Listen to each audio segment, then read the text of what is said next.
राज्यात नैऋत्य मोसमी पाऊस दाखल झाला असला तरी किमान 15 जूनपर्यंत कमी पावसाची शक्यता असल्यानं शेतकऱ्यांनी पेरणीची घाई करू नये, राज्य सरकारचं आवाहन. राज्यात अंमली पदार्थांविरोधात मोठ्या प्रमाणात कारवाई सुरू. अंमली पदार्थांचं जाळं संपुष्टात आणून त्याची पाळंमुळं खणून काढणार, मुख्यमंत्री देवेंद्र फडणवीस यांची ग्वाही. भारत इंडोनेशिया परराष्ट्र व्यवहार मंत्र्यांच्या संयुक्त अध्यक्षतेखाली नवी दिल्लीत झालेल्या संयुक्त आयोगाच्या बैठकीत विविध क्षेत्रातील सहकार्य आणि समन्वय वाढवण्यावर सखोल चर्चा. भारताच्या सार्वभौमत्वाला धोका पोहोचवण्याचा कोणताही प्रयत्न पंतप्रधान मोदींच्या समर्थ नेतृत्वामुळे भारताच्या हितशत्रूंवरच उलटेल, व्लादिमीर पुतिन यांनी पुन्हा केली पंतप्रधानांची प्रशंसा. पश्चिम आशियातील संघर्षामुळे भारतात इंधनाच्या किमतीत वाढ होत असली तरी देशातल्या ग्राहकांना जागतिक भाववाढीची कमीत कमी झळ बसेल यासाठी सरकार प्रयत्नशील.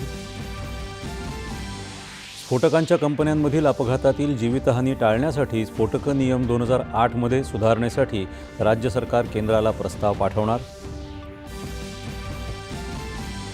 महसूल गुप्तचर संचालनालयाच्या कारवाईत मुंबई विमानतळावरून सुमारे 5 कोटी रुपये किमतीचं 3 किलो सोनं जप्त, 7 जणांना अटक.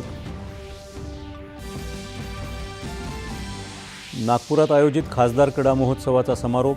आगामी खासदार महोत्सवाचं आयोजन विदर्भ स्तरावर करणार, केंद्रीय मंत्री नितीन गडकरी यांची घोषणा.